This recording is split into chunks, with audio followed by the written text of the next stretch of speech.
এমন একজন পাওয়ারফুল নবীর উম্মত, এমন একজন নবীর উম্মত, ইনি সাধারণ নবী না, কারো ভোটের মাধ্যমে নবী হয় নাই, অর্থের কারণে আল্লাহ নবী বানায় নাই, সম্পদের কারণে আল্লাহ নবী বানায় নাই, দাপটের বিনিময়ে নবী হয় নাই। আল্লাহ পাক তাকে তার মায়ের গর্ভে নবী বানাইয়া দুনিয়াতে পাঠাইছেন। কেমন নবী? তার চাচা জন্মের 3 দিন পরে তার চাচা চন্দ্রের দিকে দেখে, মুহাম্মদ সাল্লাল্লাহু আলাইহি সাল্লামের চেহারার দিকে তাকে চাচা সাক্ষী দিয়ে দিলেন, মুহাম্মদ সাল্লাল্লাহু আলাইহি সাল্লামের চেহারার মধ্যে চন্দ্র থেকে কোটি কোটি গুণে আলো তার বেশি। রবুবিয়ত খোদা কি হ্যাঁ জাহাঁ তক, রবুবিয়ত খোদা কি হ্যাঁ জাহাঁ তক, মোহাম্মদ মুস্তফা কি হ্যাঁ ওয়াহাঁ তক। মোহাম্মদ মুস্তফা কি হ্যাঁ ওয়াহাঁ। আজকে মুসলমান, দুঃখ লাগে মুসলমানের অবস্থা। আলহামদুলিল্লাহ, আলহামদুলিল্লাহ নাহমাদুহু ওয়া নাস্তাঈনুহু ওয়া নাস্তাগফিরুহু ওয়া নাউযু বিল্লাহি মিন শুরুরি আনফুসিনা ওয়া মিন সাইয়্যাতি আ'মালিনা। من يهده الله فلا مضل له ومن يضلل فلا هادي له. أشهد أن لا إله إلا الله وحده لا شريك له ونشهد أن محمدا عبده ورسوله الذي أرسله بالحق بشيرا ونذيرا وداعيا إلى الله بإذنه وسراجا منيرا. أما بعد فأعوذ بالله من الشيطان الرجيم. بسم الله الرحمن الرحيم.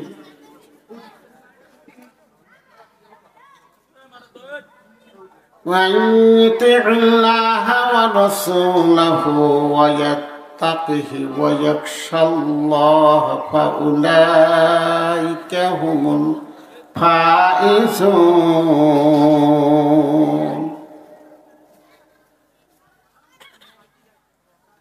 وقال تعالى في موضع آخر: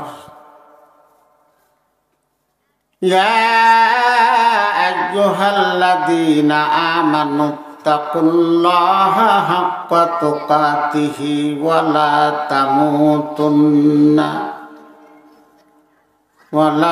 تموتن إلا وأنتم مسلمون.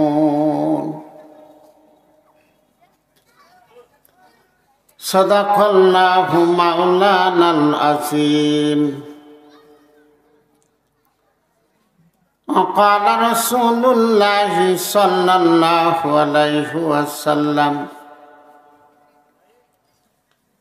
من بكى من خشية الله حرم الله عليه النار،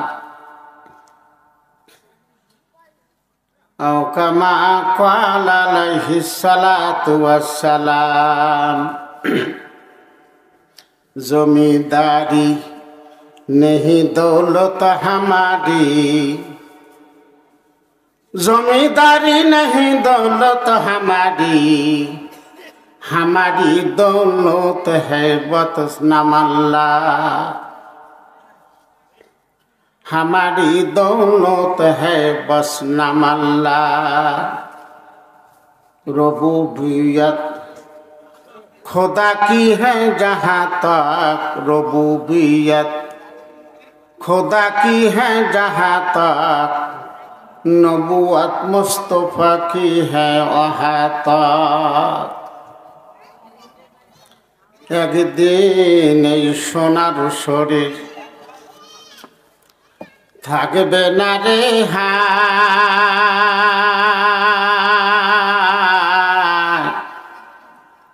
মাটির শরীর মাটির সাথে মিশবে যে ধুলায়। কিসের বাড়ি কিসের ঘর কিসের জমিদারি,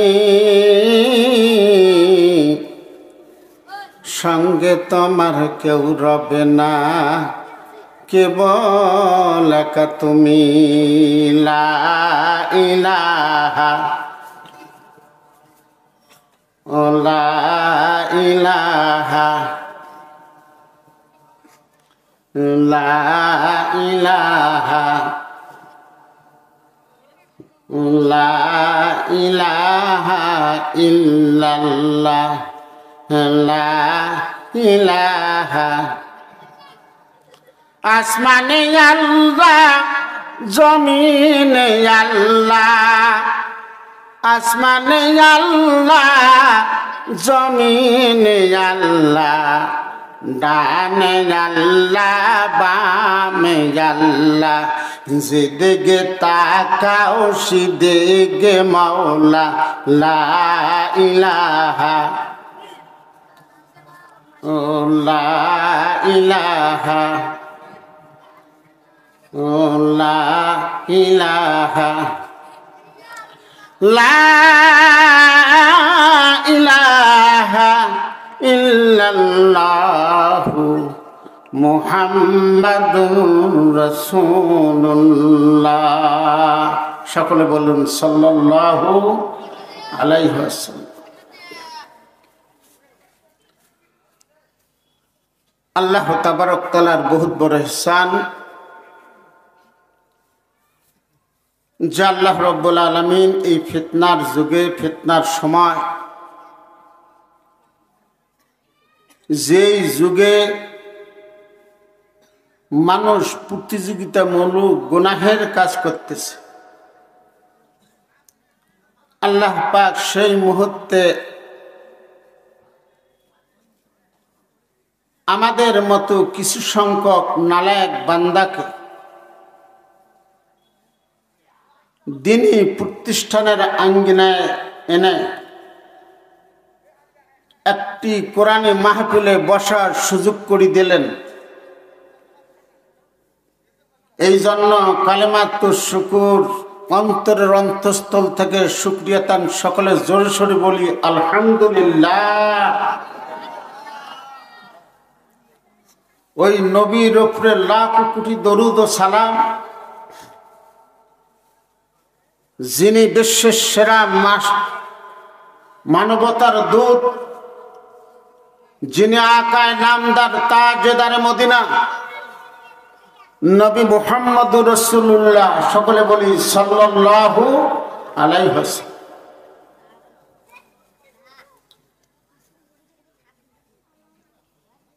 আমি খুতবার পড়ে দিয়া সংক্ষেপে দুই জায়গা থেকে দুইটা আয়াত তেলাওয়াত করেছি। তার সাথে সাথে জনাবে রাসূল করিম সাল্লাল্লাহু আলাইহি ওয়াসাল্লামের অসংখ্য হাদিস থেকে একটা হাদিস পড়েছি।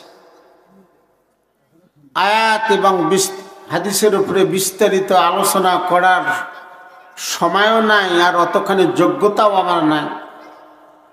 আল্লাহ পাক সংক্ষেপে যতটুকু তৌফিক দান করে, ওমা তৌফিক ইল্লা বিল্লাহ, আমি সংক্ষেপে আমার আলোচনাকে সমাপ্ত করার চেষ্টা করব।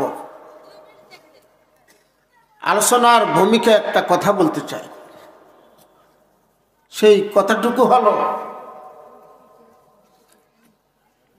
আমার কথার উত্তর দেবেন দয়া করে।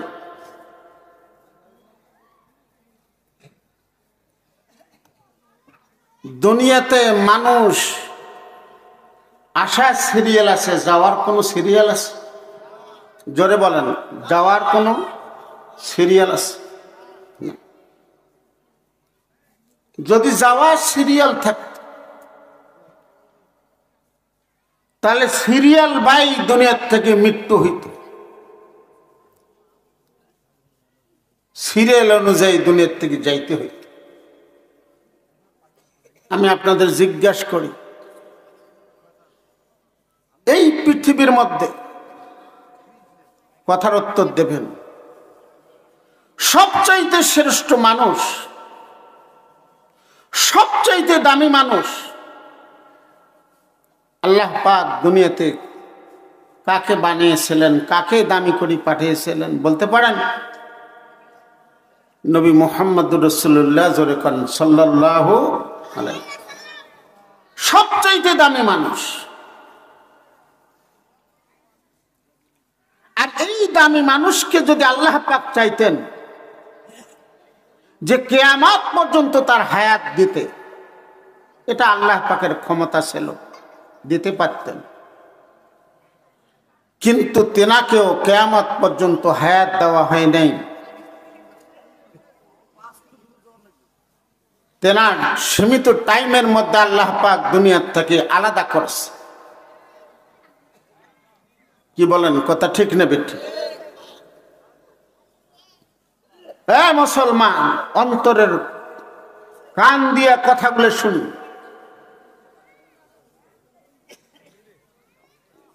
মুসলমান মৃত্যুবরণ করলে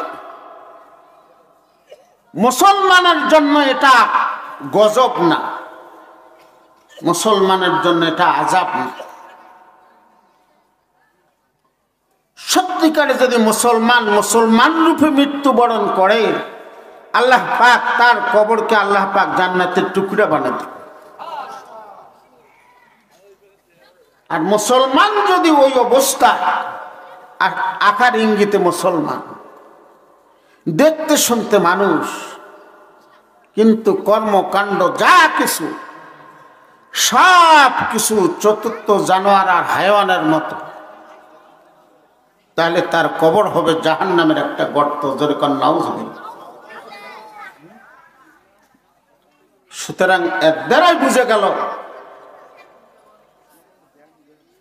আমাদের মতো, আমাদের আখিরি জামানার পয়গাম্বরকে যখন আল্লাহ পাক সীমিত টাইমে, সীমিত হায়াতে দুনিয়ার থেকে আলাদা করছে, ওনার পরে আর পৃথিবী কিয়ামত পর্যন্ত কোন মায়ের পুতের ক্ষমতা হবে না এত লম্বা হায়াত বাড়ি নিতে,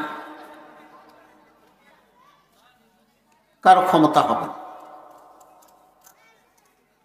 সেই মানুষ, এই জন্য আল্লামা রুমি বলেন, রবুবিয়ত খুদা কি হ্যায় জাহা তক, নবুবত মুস্তাফা কি হ্যায় ওয়াহা তক। আল্লাহর পাওয়ার যত দূর, মুহাম্মদ সাল্লাল্লাহু আলাইহি সাল্লামের পাওয়ার তত। अगर दुनिया कसे बाजिंदा बूंदे, अगर दुनिया कसे बाजिंदा बूंदे, আবুল কাসিম মুহাম্মদ জিন্দা বুদে। কিয়ামত পর্যন্ত যদি বাঁচে থাকার ব্যক্তি থাকতো একটাই, সেটাই তিনি হলেন আমাদের আখিরি জামানার পয়গম্বর। কিয়ামত পর্যন্ত বাঁচে থাকার যোগ্য ব্যক্তি ছিলেন তিনি, কিয়ামত পর্যন্ত হায়াত পর যোগ্য ব্যক্তি তিনি ছিলেন। এ মুসলমান, অন্তরের কান দিয়ে কথাগুলো শুনি। এমন একজন নবীর উম্মত, এমন একজন পাওয়ারফুল নবীর উম্মত, এমন একজন নবীর উম্মত, ইনি সাধারণ নবী না, কারো ভোটের মাধ্যমে নবী হয় নাই, অর্থের কারণে আল্লাহ নবী বানায় নাই, সম্পদের কারণে আল্লাহ নবী বানায় নাই, দাপটের বিনিময়ে নবী হয় নাই, আল্লাহ পাক তাকে তার মায়ের গর্ভে নবী বানাইয়া দুনিয়াতে পাঠাইছেন। কেমন নবী? তার চাচা জন্মের 3 দিন পরে তার চাচা চন্দ্রের দিকে দেখে, মুহাম্মদ সাল্লাল্লাহু আলাইহি সাল্লামের চেহারার দিকে তাকে চাচা সাক্ষী দিয়ে দিলেন, মুহাম্মদ সাল্লাল্লাহু আলাইহি সাল্লামের চেহারার মধ্যে চন্দ্র থেকে কোটি কোটি গুণে আলো তার বেশি। রবুবিয়ত খোদা কি হ্যাঁ জাহাঁ তক, রবুবিয়ত খোদা কি হ্যাঁ জাহাঁ তক, মোহাম্মদ মুস্তফা কি হ্যাঁ ওয়াহাঁ তক। মোহাম্মদ মুস্তফা কি হ্যাঁ ওয়াহাঁ। আজকে মুসলমান, দুঃখ লাগে মুসলমানের অবস্থা।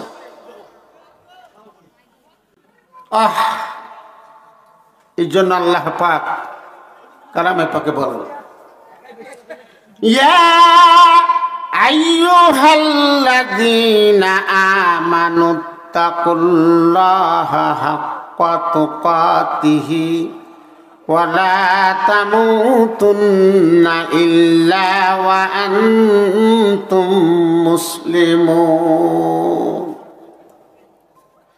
আবার আল্লাহ বলেন, হে ঈমানদারেরা, তোমরা আমি মাবুদকে তোমরা ভয় করো, তোমরা মৃত্যুবরণ করিও না মুসলমান না হওয়া পর্যন্ত। মুসলমান জিজ্ঞেস করি, 2-4 সন্তানের বাবা হয়ে আবার খতনা করা হয় নাকি? না হলে আল্লাহ পাক মুসলমান হয়ে যাওয়া মৃত্যুবরণের কথা কেন বললেন? এই জন্য আল্লাহ পাক বললেন,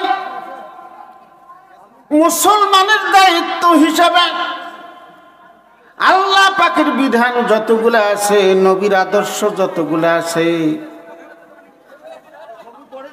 সব কিছুকে মেনে চলিয়া মুসলমানি বজায় রাখি দুনিয়ার থেকে বিদায় হতে হবে। এটাই হলো আসল কথা।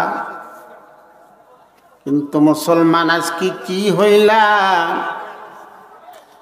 আজকে মুসলমানের পরিচয় যদি জানতে চাই, তাহলে হুজুর আমার এই বিল্ডিং, আমার এই বাড়ি, আমার এই ঘর, আমার একটা সন্তান ডিসি, আমার একটা সন্তান এসপি, আমার একটা সন্তান বড় চাকরিজীবী। মুসলমান এটা কোন পরিচয় হতে পারে না। আরে মুসলমানের পরিচয় হলো 1 ফোঁটা নাপাক পানি। মুসলমানের পরিচয় হলো আমার দাদা যে জায়গায় বাস করে, আমার দাদা যে জায়গায় দফন করা হয়েছে, আমার বাবাকে যে জায়গায় দফন করা হয়েছে, আমার আম্মা আব্বাকে যে জায়গায় দফন করা হয়েছে, সেই জায়গাটায় আমাকে যাইতে হবে। এটাই হলো মুসলমানের পরিচয়, এটা হলো আসল পরিচয়। জমিদারি নেহি দৌলত হামারি, জমিদারি नहीं दौलत हमारी, हमारी दौलत है बचनाम अल्लाह। जमींदारी नहीं दौलत हमारी, हमारी दौलत है बचनाम अल्लाह। अरे मुसलमान, আমার কোনো জমিদারি নাই, আমার কোনো টাকা নাই, পয়সা নাই, আমার রাজাগিরি বাদশাগিরি কিছুই নাই, আমার কোনো অর্থ সম্পদ কিছুই নাই। আমার বড় জমিদারি, আমার বড় সম্পদগিরি হলো একমাত্র আল্লাহর নামটা জোরে কোন সুবহানাল্লাহ। জমিদারি नहीं दौलत हमारी, हमारी दौलत है बस नाम अल्लाह।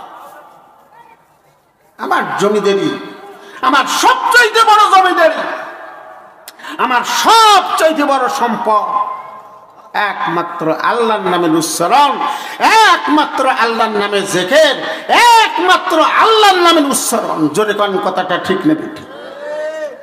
জমিদারি नहीं दौलत हमारी, हमारी दौलत है बस नाम अल्लाह। আজকে মুসলমানের পরিচয় কেউ যদি কাউকে জিজ্ঞেস করে, হুজুর দোয়া করেন, এই গোটা 1 বিশের মাটি আমার, এই বাগান আমার, এই জমি আমার, এই ফ্যাক্টরি আমার, কিন্তু এক সময়ও বলল না যে এটা এখানে আমাকে যাইতে হবে, দাদা আমার চলে গেছে, এটা আসল জায়গা হলো আমার। কি বলেন, কথা ঠিক না বিট? সুতরাং আল্লাহ পাক যেন আমাদেরকে সত্যিকারে দুনিয়ার থেকে মুত্তাকিনের সনদ নিয়ে কবরে যাবার তৌফিক দান করে। ওয়া আখিরি দাওয়ানা আলহামদুলিল্লাহি রাব্বিল আলামিন। আসসালামু আলাইকুম।